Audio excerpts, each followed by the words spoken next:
everyone, I'm Katie, and today I'm going to show you how you can do a science experiment to make your own lava lamp at home.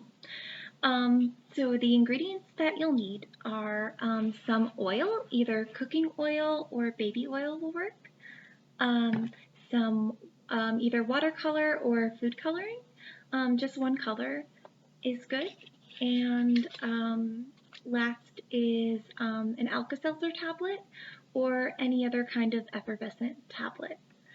Oh, and also some kind of clear container, either a water bottle or a mason jar or a tall glass will work.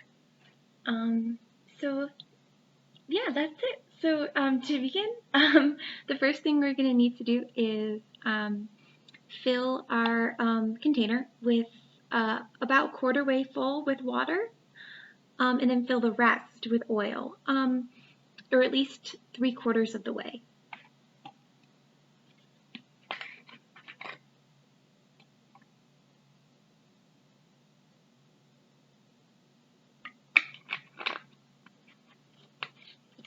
All right, so just to talk about the science behind this a bit, as you can see, the oil floats on top of the water. There's two reasons for that. One is that the molecules that make up water and the molecules that make up oil are different. And the forces that pull all the little droplets of water together and the forces that hold all the little droplets of oil together are different. A water molecule is polar, and on one side it has a positive charge, and on the other side it has a negative charge. So it can only mix with other molecules that have a similar charge to it. And oil molecules have no charge, so they can't mix with the water molecules because their charge is different, and they're considered nonpolar. To give you kind of a fun visual of this, from this book, Crazy Concoctions by Jordan D. Brown.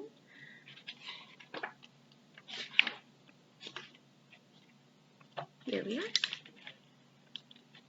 If water molecules and oil molecules went to a dance party together, it would probably look like something like this because they wouldn't be able to mix. I just thought that was a fun way of showing it.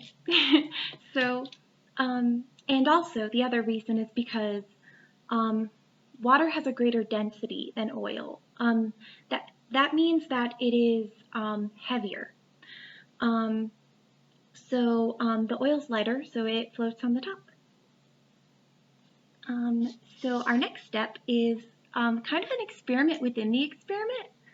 And we're going to add our food coloring or watercolor to the mixture. So if you just start dropping it in a little at a time, you'll see those droplets of food coloring start to sink through the oil, but they don't diffuse into it because their makeup is similar to that of the water. They are polar molecules, so they can diffuse into the water, but they'll go right through the oil without mixing at all.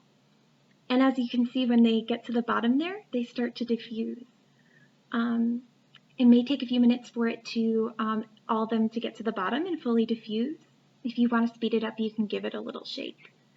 But once that's starting to mix in there, we can get to the lava lamp part.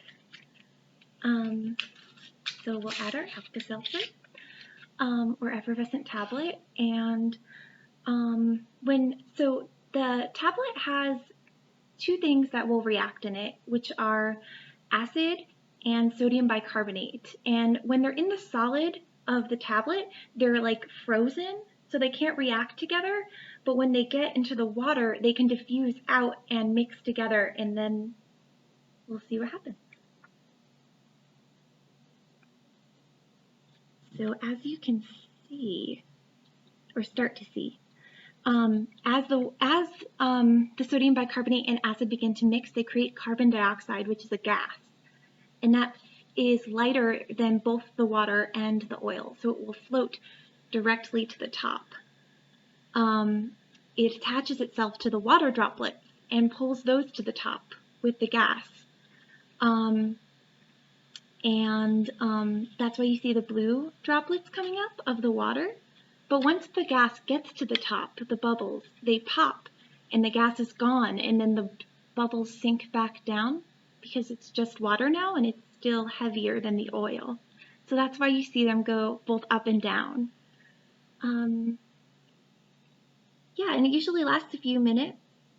It's a really fun experiment. And you can add to the effect even if you want to put a light behind it. It looks really cool. So if you guys do it at home, I hope you have a great time and have a wonderful day. Take care, everyone. Thanks for watching.